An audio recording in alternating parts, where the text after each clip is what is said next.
Hi, good morning. Magandang umaga. Bago sa lahat, kumusta kayo? Mga ka-YouTubers, sa mga vloggers, lalo-lalo na sa mga collectors. Collectors sa mga coins. Hanggang ngayon ko patuloy na nagkukulit ng mga coins. Ako po yung nagsishare nito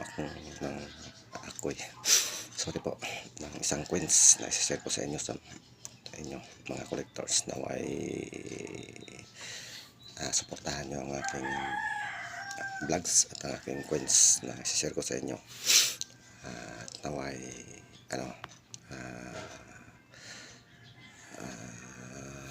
magpatuloy tayo nito ng ating mga pinagkakabalahang pagkukulit din ng mga coins na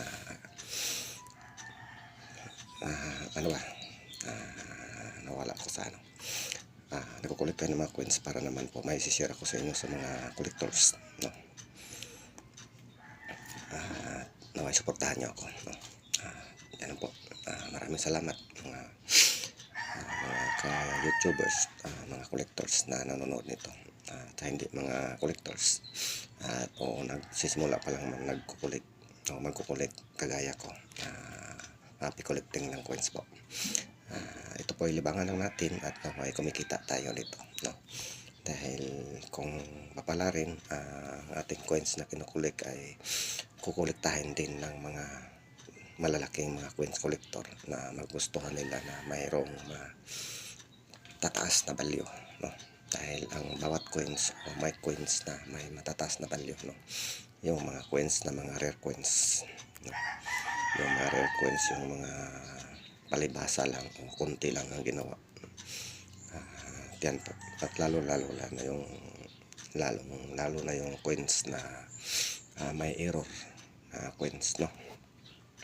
Kaya sinong may mga coins dyan, collectors o hindi collectors, tingnan nyo ang mga coins nyo na baka may mga error coins, o tingnan nyo sa mga vlogs ng mga collectors na anong coins ang hinahanap nila, dahil mayroon silang coins na hinahanap na wala sa kanila o may matataas na value. Kagaya nitong coins na pinapakita ko sa inyo,